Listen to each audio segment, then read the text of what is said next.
Hi, I'm Joe Gonzalez, and this is the first episode of Explainer.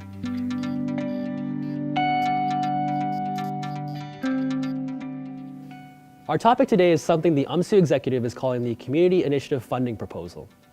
First put forward by the UMSU Governance Committee at a board meeting in January and pushed by the board until its meeting on February 7th, this motion, if passed, will change the way community groups on campus receive funding. So what does that mean?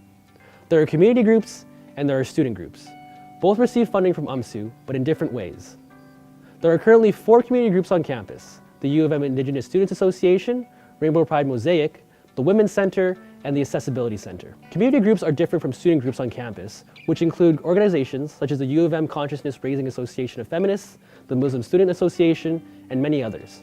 Community group funding comes from a restricted levy drawn from the student body. Around $52,000 goes directly towards those 4 community groups, so each group receives around $13,000. This funding is used by the community groups to fund everything from advocacy work and programs on campus to room maintenance. This amount is fixed to inflation and can only be increased with a student referendum. So, when a new group is added, such as the proposed International Students Community Group, each community group gets slightly less money. Student group funding comes from the UMSU governance budget and therefore doesn't fall under the same restrictive levy as community groups.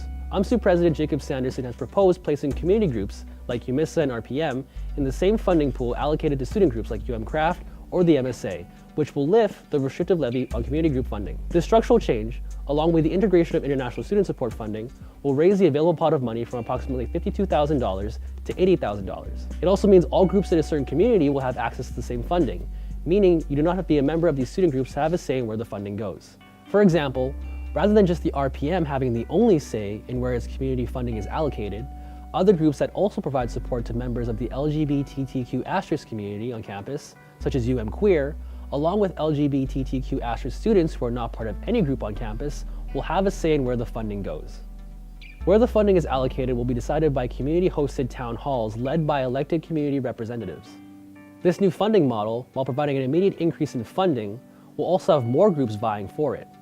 If this motion passes, an International Students Community Group will be added to the 4 already in progress, and the UMSU executive is open to establishing additional groups. This brings into question whether the addition of new groups in the future will steadily shrink the amount of money individual organizations get.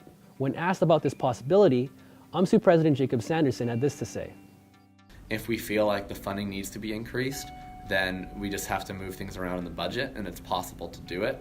What do you think of this new funding proposal? Let us know down below, and remember, you can make your voice heard at the UMSU Board of Directors meeting on Thursday, February 7th. Thanks for watching.